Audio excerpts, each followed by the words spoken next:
Awesome. Hello, everybody. Welcome back to our Tuesday Mastermind Flash Training. And today we have Coach John Dietz with us, which we are very excited about. John is actually going to be joining us 1 to 2 times per month here in eXp Family Tree, really helping us hone our skills, becoming more skill-based realtors and really focusing on listings. And we do know that we have to list to exist, and we can all become strong listing agents. We can all become better and more skilled. And we just need to surround ourselves with the right conversations, and we need to do it consistently. And we're just fortunate because we have John in our world who is willing and able to bring this area of expertise. So without further ado, you all know probably who John is. If not, John will give a quick little intro of himself.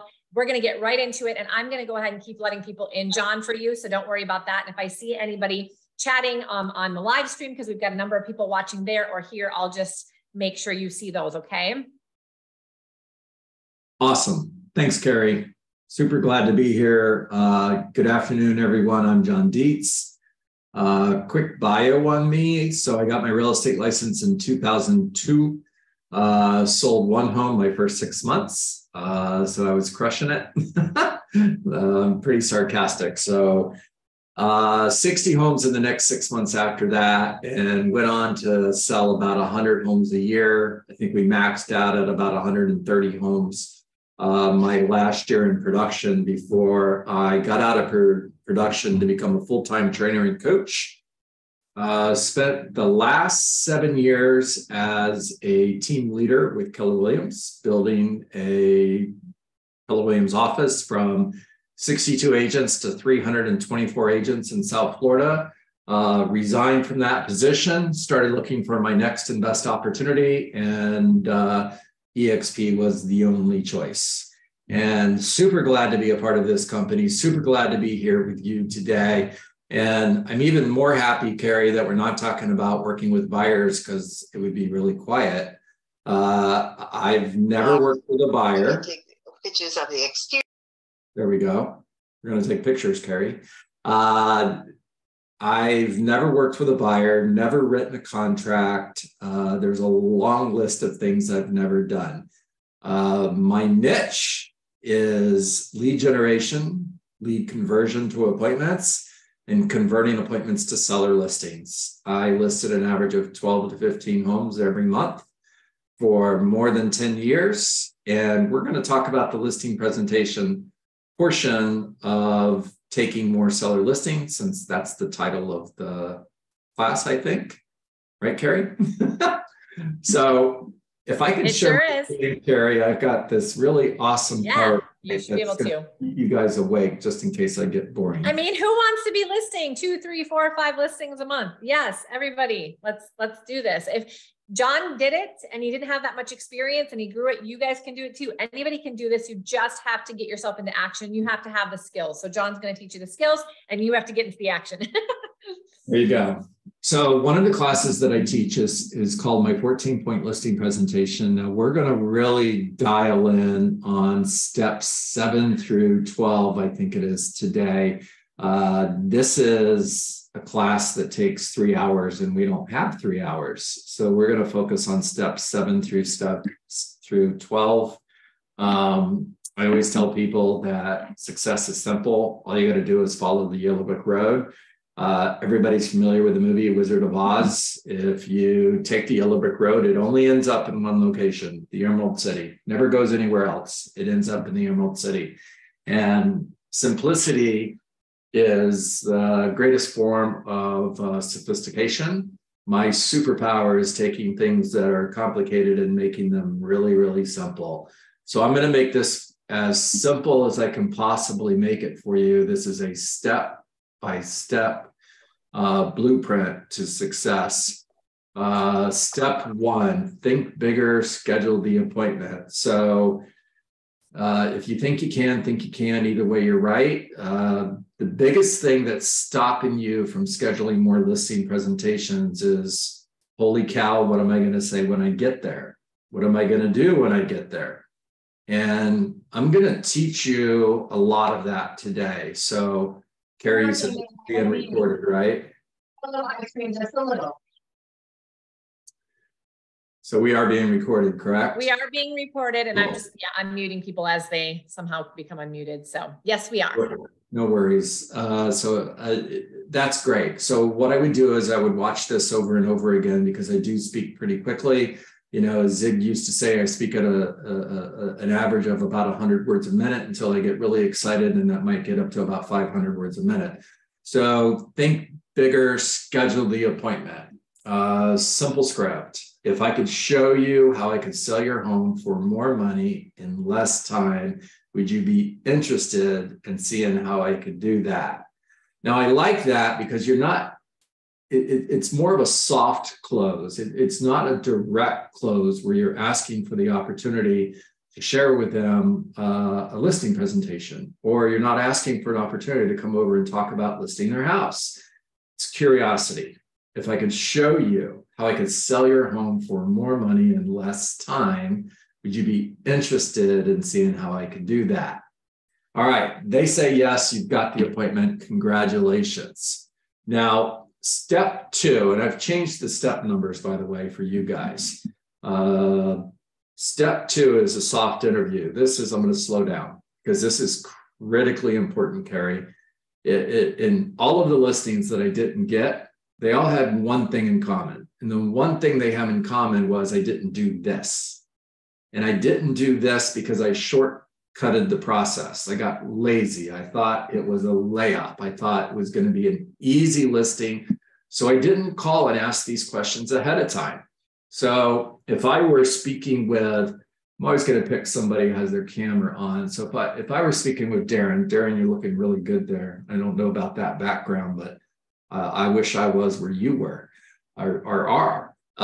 If I were speaking with Darren, I would simply say, Darren, I'm so excited about meeting with you tomorrow at 5. And before I come out and meet with you, I need to ask you a few questions in order to prepare for our appointment.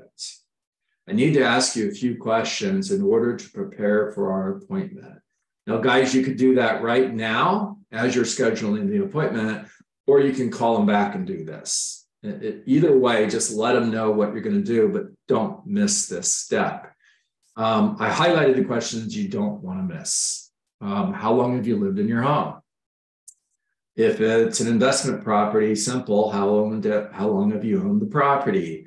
What updates have you made? Now, you're Columbo. You're asking questions. You're in curiosity. This is not a time to go into judgment. So if they tell you, well, we updated the kitchen about 15 years ago, and that's not an updated kitchen, just listen to them and write it down. You're going to hear a lot of crazy things like we planted a brand new grapefruit tree out back. That's awesome. I think that's going to make your house sell for more money. But it's important to them. It's important to you. Listen to what they say and write it down. What updates have you made? Just listen to what they've got to say. How many bedrooms do you have? Yes, you can get this. It's public information, but ask just in case. You don't want to show up and be surprised.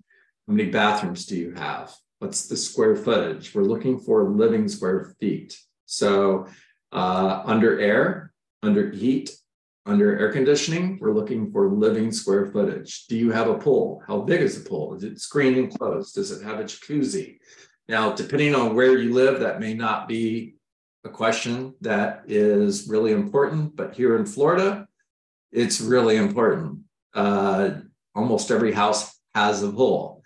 And if they say, yeah, I've got a pool, tell me about it. Because to one person, a pool is something you just plop into at the end of the day and cool off. And another person, they want to be able to have weekend parties and volleyball games. So information is power. The more you know, the better.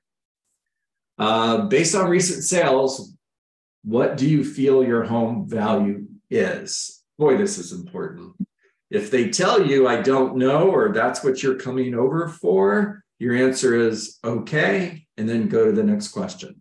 However, if they give you a number, and most of the time they will, if they give you a number, then that gives you a great head start because you know what their expectation is. Now, remember, you're in curiosity. So if they tell you 750 and you know that it's not going to sell for more than 675, this is not a time to have a conversation. It is simply a time to be an investigator and ask questions. Are you interviewing other agents? Ask them. If they are interviewing other agents, am I the first one? If you're not the first one, then you need to make sure that you have a conversation with them about waiting to meet with you until they make a decision. Because if I'm meeting with them before you are, I'm going to stop the shop and I'm going to share with them why they should cancel the appointment they have with you and hire me. And another real estate agent will do the same thing. You don't want that to happen. Have you thought about selling your home by owner? Ask them. You're not going to give them the idea, I promise. Ask them, where are you moving to? When do you need to be there? All right, that's the soft interview.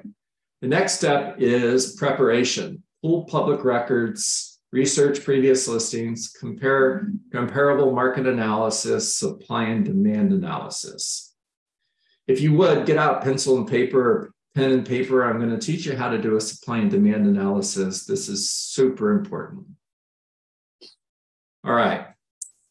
You've got your subject property and you have a 2 to 3 mile radius around the subject property. Now, it depends on where you live. If you're in a densely populated area, 2 to 3 miles is great. If you're not, then that search might go out 5 miles. It could go further, but it's far enough out in order to be able to get enough data. And we want to look at the market that we're going to be competing in. So we're going to look at the subject property. We're going to look within a 2 to 3 mile radius around the subject property because we want to get an idea of what the competition looks like. And I'm going to give you a math equation on this. So A is active listings in a $50,000 price range within 2 to 3 miles of the subject property. For example, A is all of the active single-family homes between 450 and 500,000, or between 500 and 550, or between 550 and 600.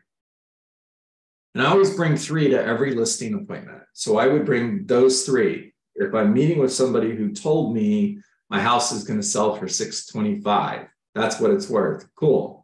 Then I'm going to pull the supply and demand information, 550 to 6 and 6 to 650, and maybe 650 to 7 or maybe 5 to 550, depends on the data that I'm looking at. All right, B is the number of homes that sold in that same price range within the same geographic area in the last 6 months.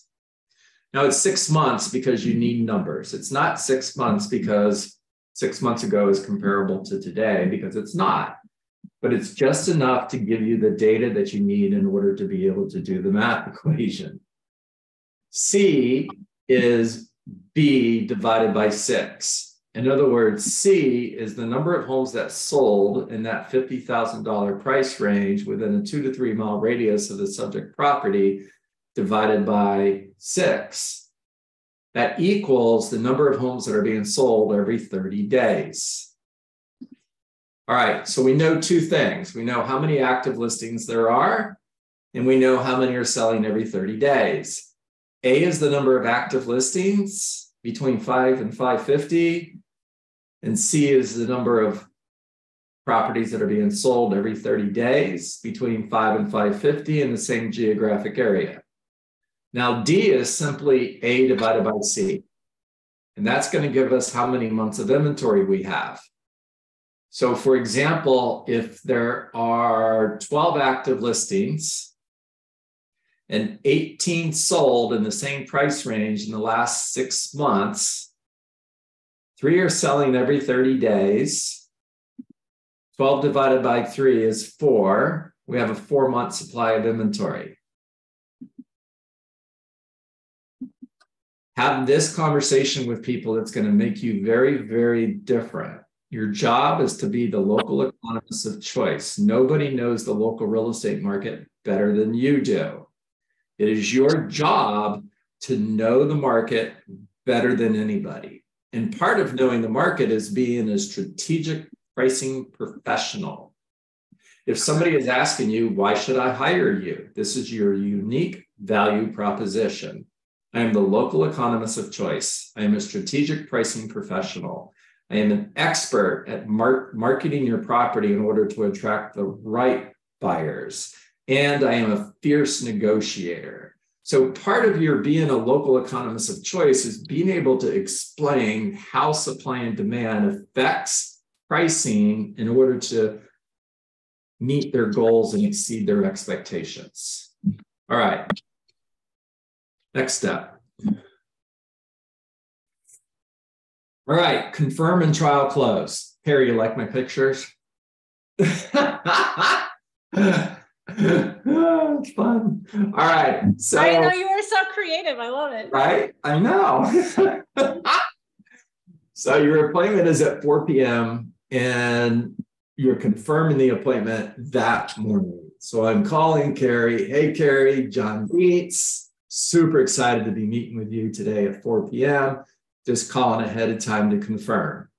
Cari says, yeah, we're still on. Cool. Hey, Cari, by the way, when I come out and see you today at 4 p.m., are you going to be ready to get started?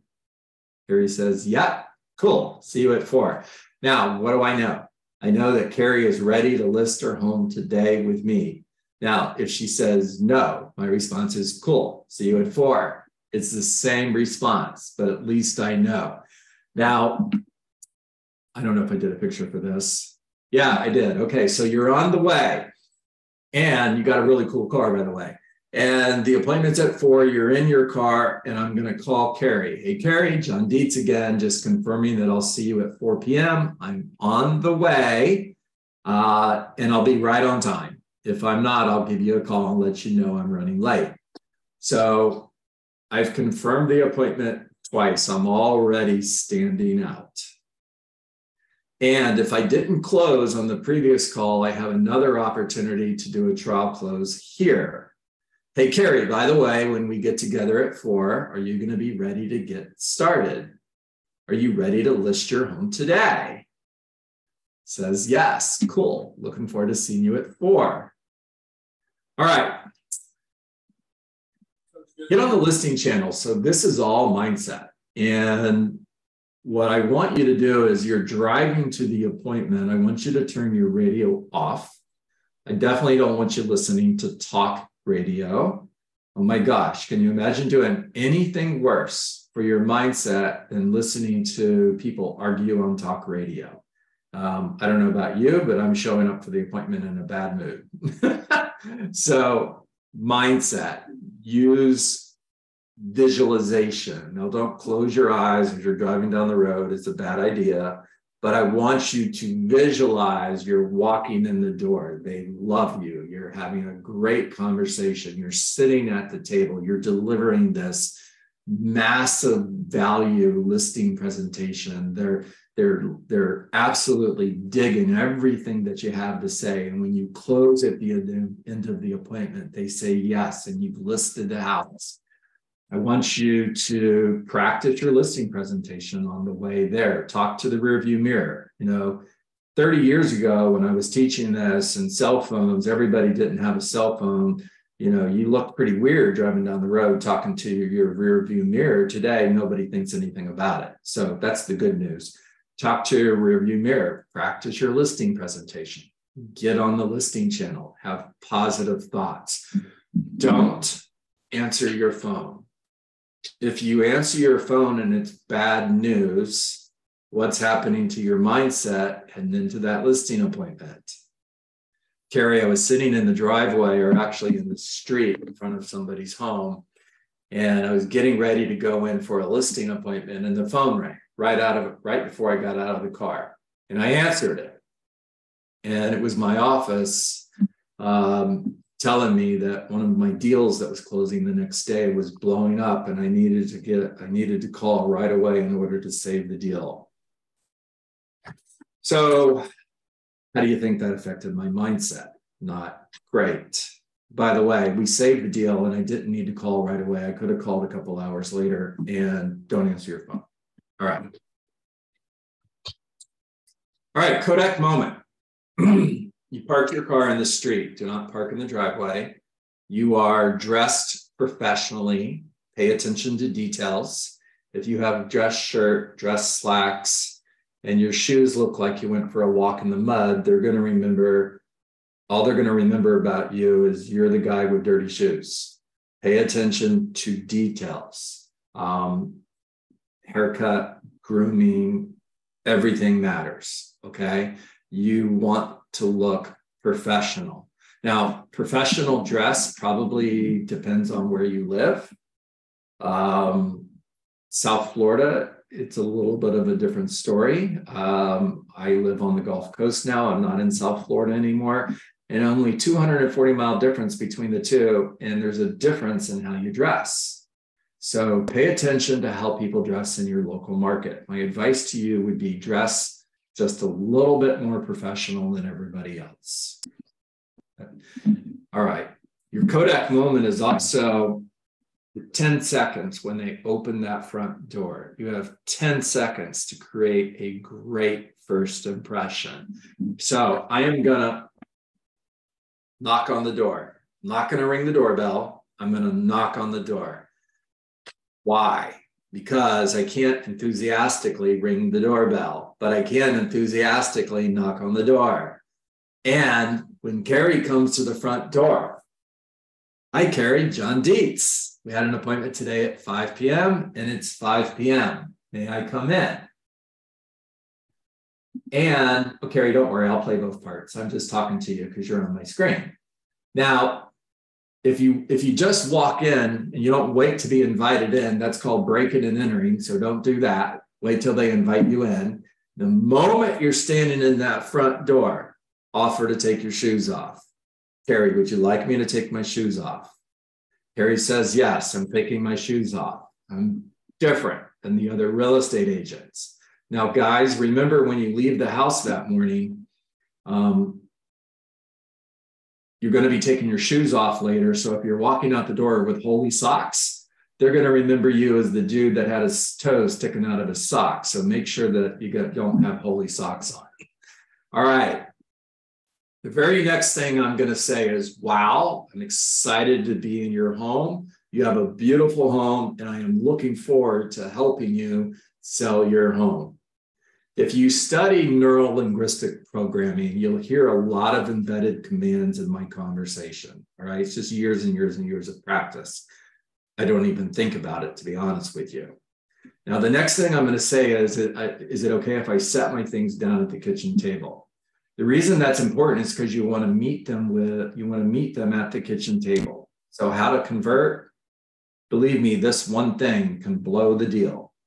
If you're sitting in the living room and they're on a couch and you're on another couch across the room and you're shouting at one another, not a great listing presentation. You want to be sitting at the kitchen table. Why the kitchen table over the dining room table? Because the dining room is where we have dinner with family and guests. The kitchen table is where we do business. We sit at the kitchen table to balance our books. You know, back when we wrote checks, we sat there to pay the bills. And that's where business happens. So is it okay if I set my things down at the kitchen table? Now, the next thing you want to do is you want to go on a tour of the home with them. And I want you to remember there's three things they're asking themselves about you. The three things they're asking themselves about you are, can I trust you? Do you care about me? Do you know what you're doing? Can I trust you? Do you care about me? Do you know what you're doing? Now, as you tour the home, you have a great opportunity here to convey, I care about you. You can trust me, and I know what I'm doing. So I'm going to ask Cari to take me on a tour of the house. I have a notebook in hand. I have a pen in hand. And I'm literally going to ask Cari, if you would, please take me on a tour of your home. I'm going to ask some questions. I'm going to take a lot of notes because this is the information I'm going to use to sell your home.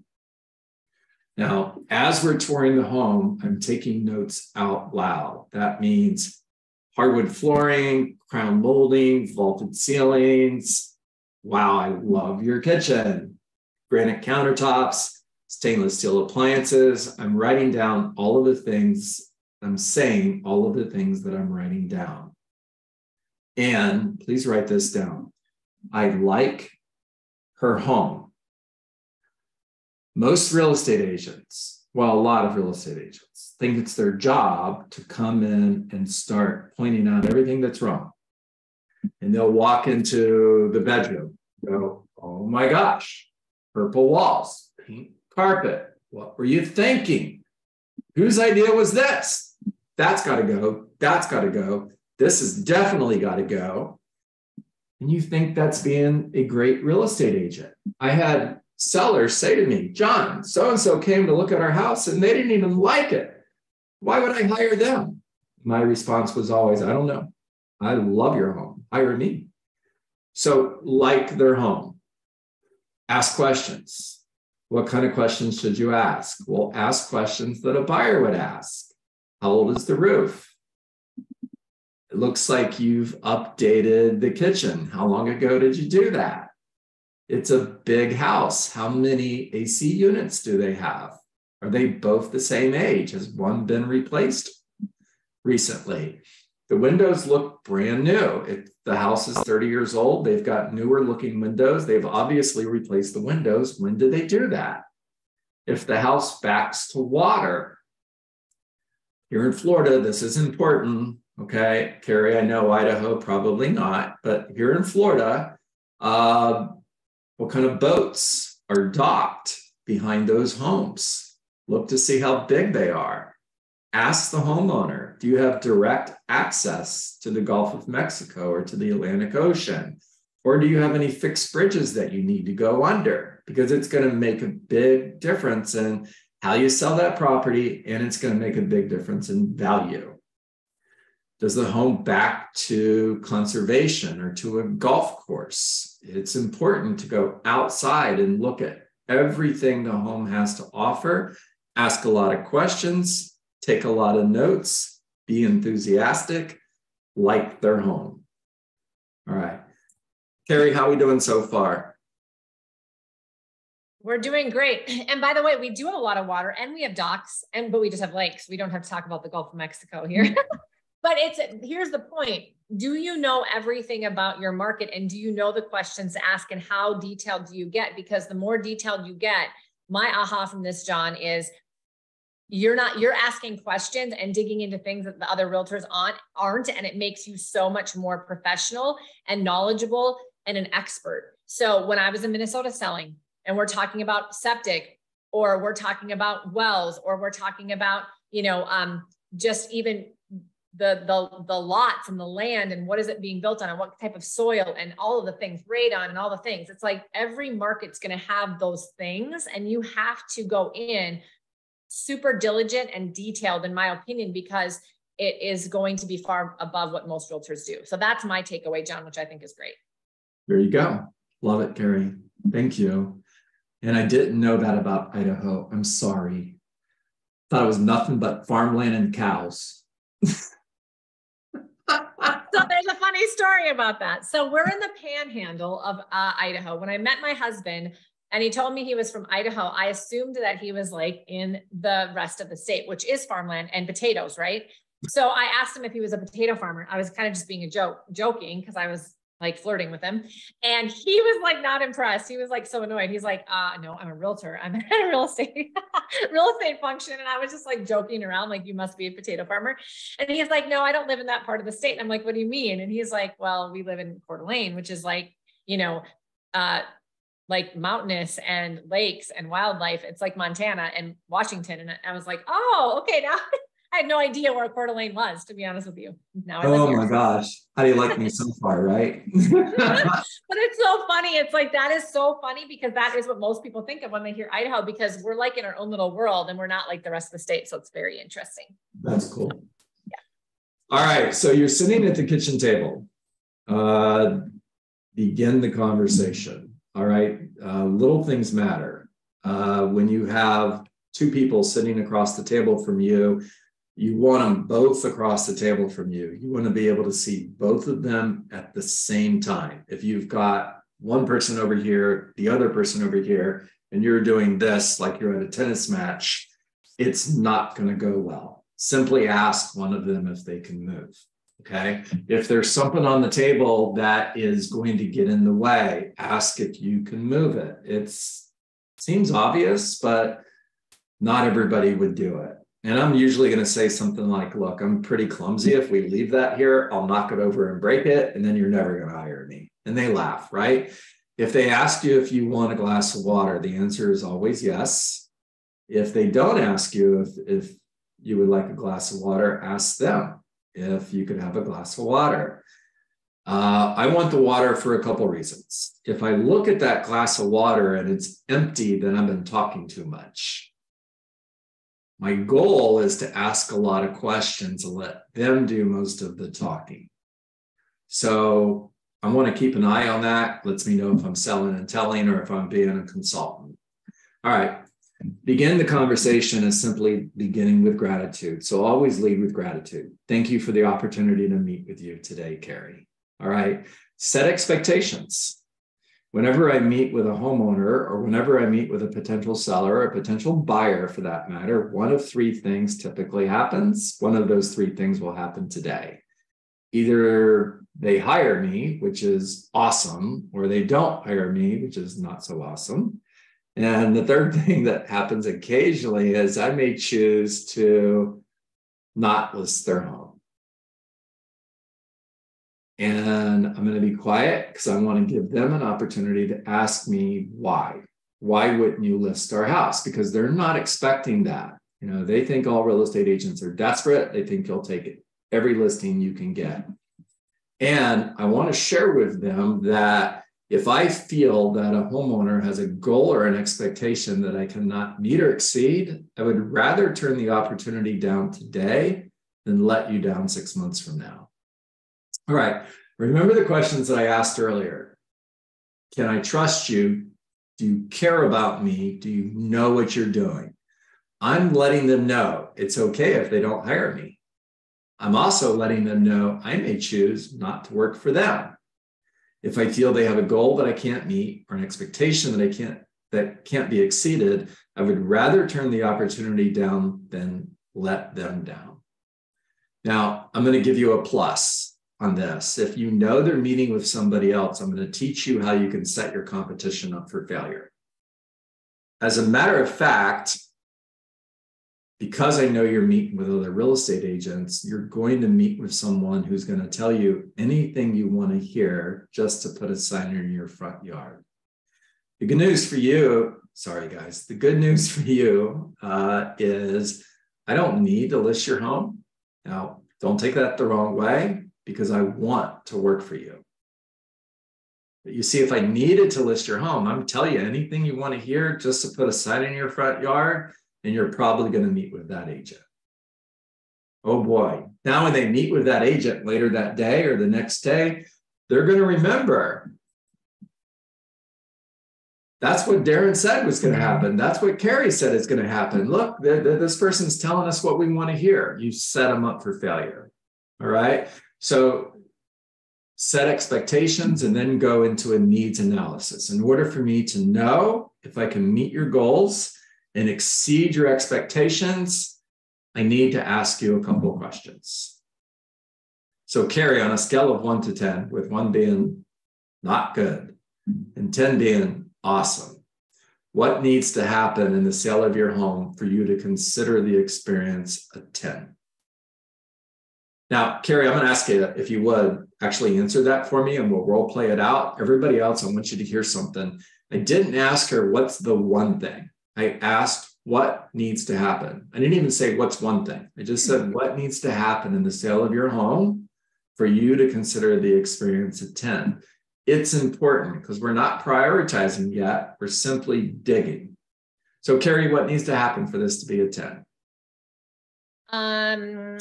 You know, that we get it done in the next couple of months so that we can move for summer.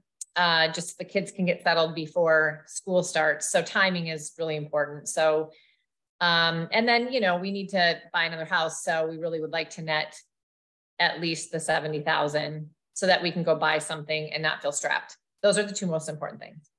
Awesome. Now, Cari did exactly what most sellers are going to do. She didn't follow instructions because I asked her, she told me everything that needs to happen. All right. Now, when that happens, simply say, okay, Cari, what I'm hearing is I hear two different goals. I heard get it sold within the next 60 days. Did I hear that correct? Mm-hmm. Yes. What's important to you about selling your home in the next 60 days? Just to give us enough time to get settled in the summer and not be rushed before school, because it's just a lot of transition for the kids. So ideally, we'd be moved in 60 days. Okay. So that would give you the opportunity to be moved into your new home within 60 days. Yeah. Great. And why is that important to you? For the kids' sake, because I don't want them to be so rushed because they're already a little bit, stressed about the move. So if they can get to know the neighbors before school starts and be settled in the summer, I think it would be a better experience. All right. I want everybody to pay attention to this. Cari said her goal was to sell the house within 60 days. Yes. And that's not her goal. Her goal is to reduce the stress on her kids. And I only know that because I went deep. Okay.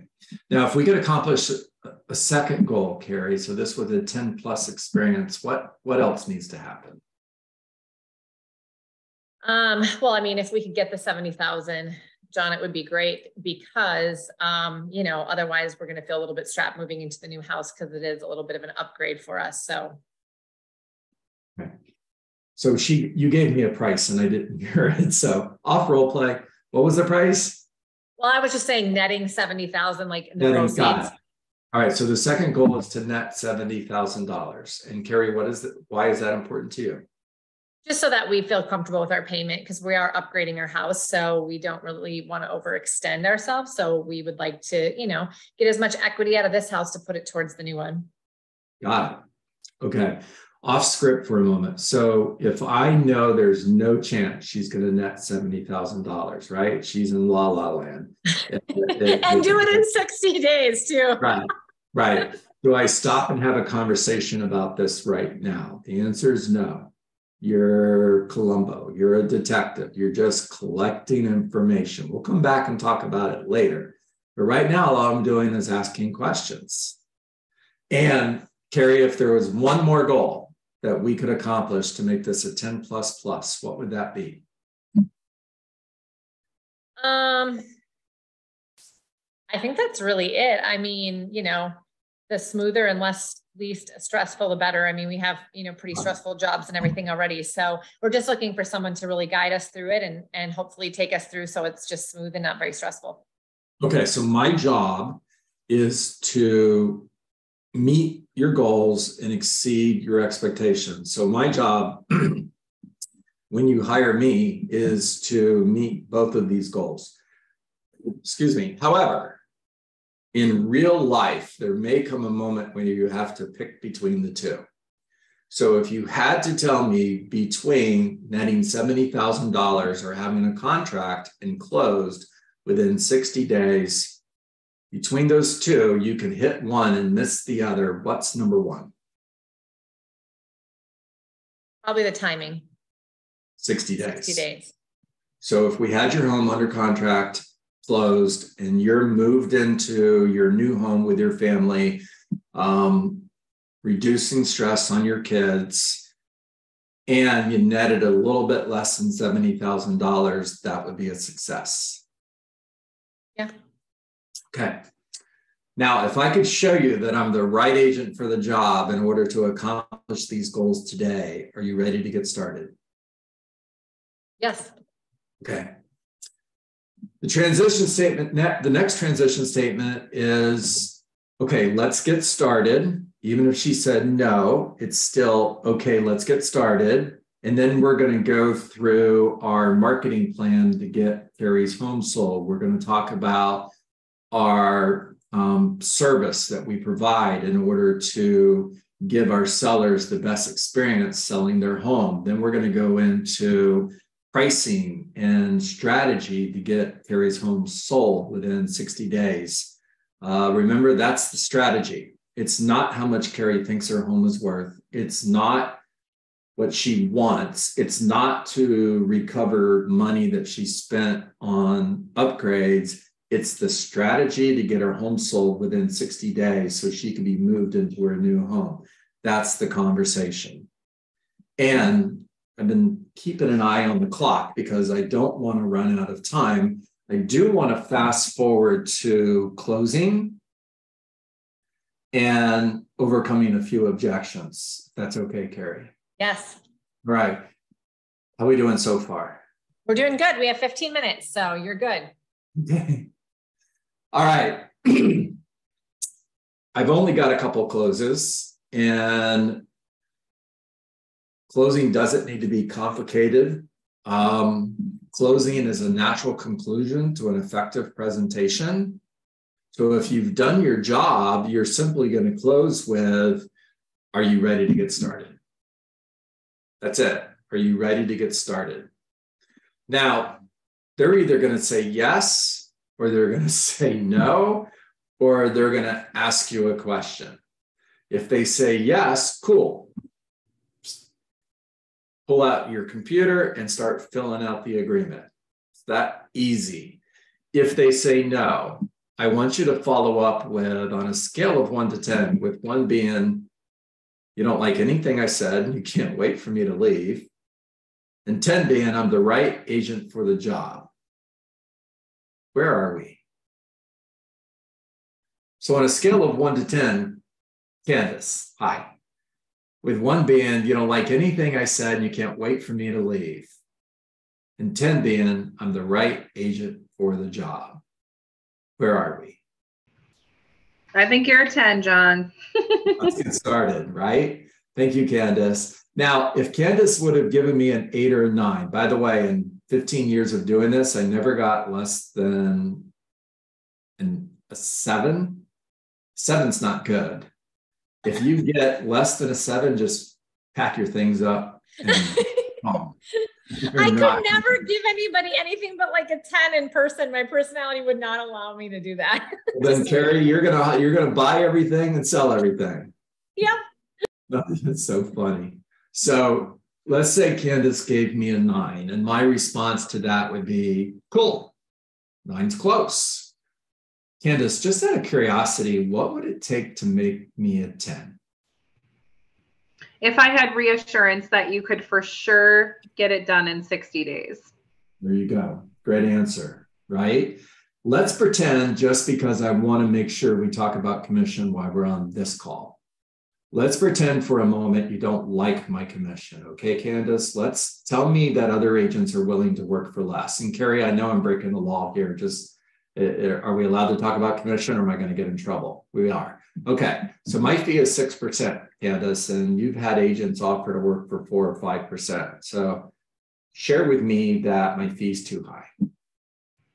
Yeah, the agent that we had before you came in and said that they would do it for a total of 4%, and they reassured us that all of their marketing is exactly the same. We'll get top, we'll be in front of everybody. They just guaranteed that they're the same as other agents. They're doing everything the same. Got it. Okay. Well, there's a lot of responses to this, guys. And if I had enough time, I'd go through every single one of them. But the fun response is, yeah, I know a lot of real estate agents reduce their fees, and they should. Waiting for somebody to get that. Yeah. Okay. All right. So, Candace, other than my fee, is there any reason why you wouldn't hire me today? No, it's just about that. Okay. So if I were willing to reduce my fee to 5% or 4%, you would hire me today? Yes. Okay. Can I share with you why that concerns me? Yes.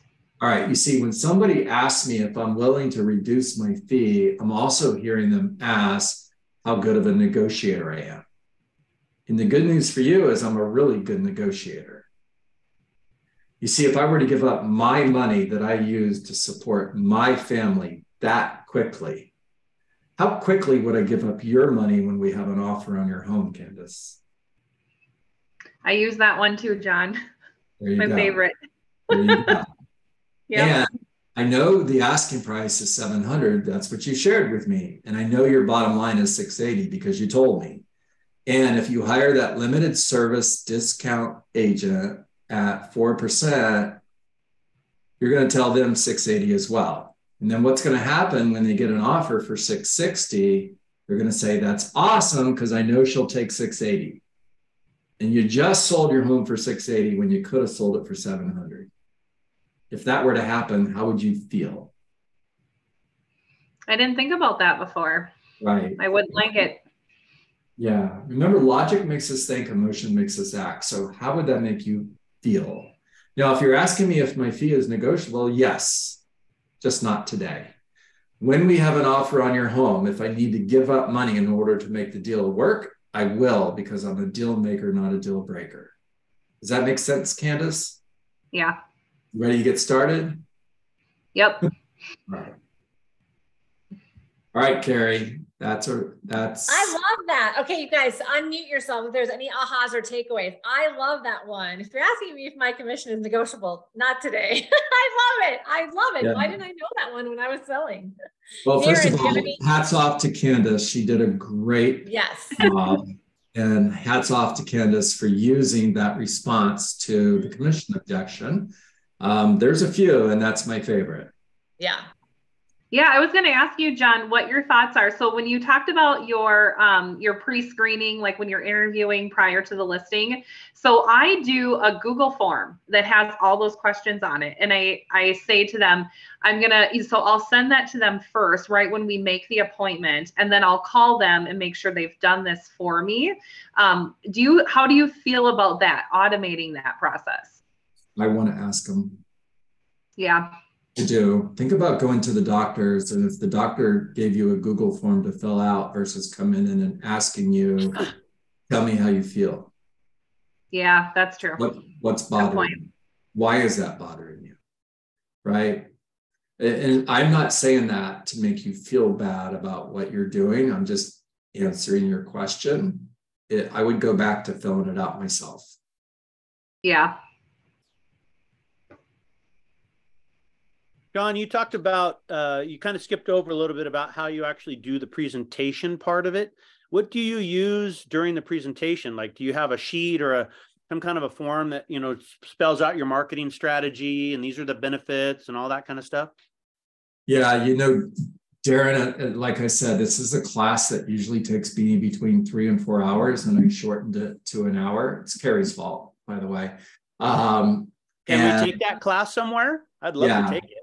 Yeah, Cari, when we get that scheduled, I'll definitely give you the information so we can put that on. You can share that information. Guys, I'm new to EXP, so I'm still learning all the right words here. Yeah, I'll get you all that info for sure. Also, John, we should put your information in for your Rainmaker on Facebook, just because some of them might want to join. So we'll put that in the chat. Yeah. Do you want me to do that? Because I can't. I'm not a multitasker. If I do that, I can do it. You talk and I'll do it. Yeah. Good. So, Darren, I'm not big on visuals. John Maxwell, if you've ever listened to John Maxwell talk, he sits on a stool and he talks to you, right? He never uses a PowerPoint. He is the visual, and he'll tell you, I'm the visual. So I'm going to sit down at your kitchen table and have a conversation with you without a whole lot of visuals. No, I'm not saying that you can't or you shouldn't. I'm just telling you what I would do. Now, I'm going to give you 8.5 by 11 list of everything I do to service your listing. So you have it in writing. I have a pre-listing book that I will provide for you. That's in there. And it shares with you, here's what I do to service all of my listings. Here's my strategy when it comes to marketing in order to attract the right buyer.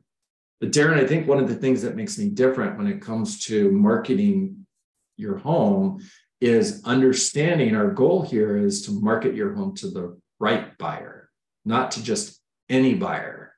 And one of the things I'm going to do is I'm going to ask you, Darren, tell me what the right buyer looks like. Describe the buyer of your home. Who do you think that person is? Yeah, probably, you know, they have to make $100,000 a year. They're probably got, you know, 2 kids, you know, a car, maybe a boat, you know, that kind of stuff. There you go. Now, the next question would be, how do we market to them, right? In Florida, a lot of times the answer is, well, it's a vacation home. We're looking for somebody that's, you know, coming down from the Northeast, just because that's where everybody comes from to Florida. So we need to reach out to people in a certain geographic area in order to attract the right buyer. If I'm selling a home that, let's say it's $750,000 and it's 4 bedrooms, 3 baths, it has a huge pool, what are you picturing when you think of who's going to buy this home?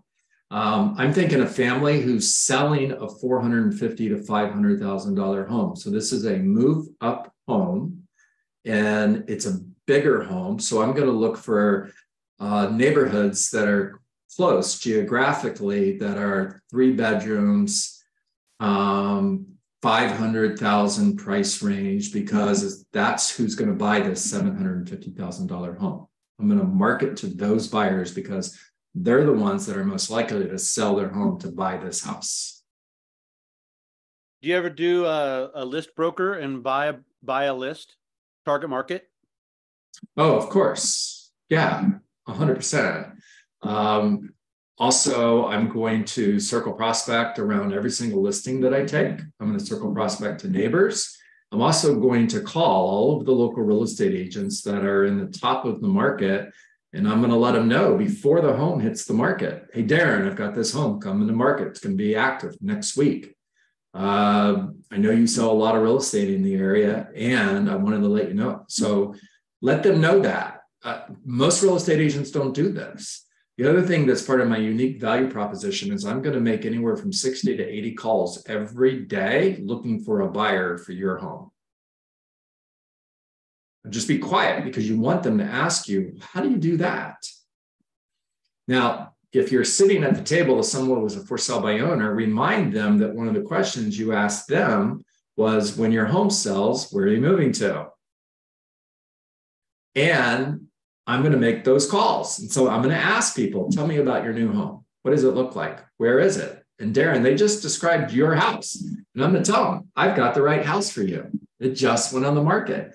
Other agents don't do that. They walk into the office, they sit there and they look at their phone and go, when are you going to ring? Ring already. Well, not only that, when you talk to them about where they're moving, if it's out of state, we got a great referral program in our EXP family where we can refer them out. We can find the perfect agent for them in that area. Dude, I just can't get over that picture. Where are you? I'm in my living room. Oh, I know that, but what state are you in? I'm in Montana. Oh, see, that's the Pacific Ocean right behind that. Yeah, next year I'm going to be living on a boat in the Puget Sound. It's my goal. Love it. I love it, my friend. Proud of you. All right, Cari, we have 2 minutes. And I went ahead and put all of John, go check him out on YouTube, befriend John on Facebook, because he has a lot of his Rainmaker coaching information on there. Definitely get involved and see what John is doing, because if you could hear these conversations on a daily basis, I just know that you guys would continue to grow your business. John does free calls, by the way. He's got an Eastern time zone call and a Pacific time zone call. And if you go into EXP Family Tree and look at the pinned post, you're going to see all the information on those. So, I mean, it's just a huge opportunity for you to be blessed by John's knowledge, and invite your people that you bring into EXP, your guests as well. Hey, John, real quick, Rainmaker, how does that work like in a rural area, like in Montana? Is it, I mean, when there's not a lot of people, is it still a good program to look into? Yes, 100%. Okay. Yeah, absolutely. Yeah. I think definitely look into it. It's a phenomenal program. It's super affordable. It's a great training. Cool. Cari, you're the best. Thank you so much, John, for being here. We're going to see you in a couple of weeks again. You guys look on the pinned post for all John's information. Also, go into EXP Family Tree and just search my name, and all of April's trainings are there. And you're going to see when John is going to be here next. In just a couple of weeks, he's going to be back talking about similar, but something a little different. You're not going to want to miss it, but there's some other great trainings. So I hope you guys will make it, pass it on. Send the people that you're bringing into EXP, bring guests. This is a great opportunity for anybody in any company to join us and get free training. We love helping other people coming from contribution and building relationships, and you guys can leverage this to do just that as well. Thank you, John, for being here as always, and we look forward to seeing you in a couple of weeks. Right. Thanks, John. Make it a great day, everybody. Bye, guys.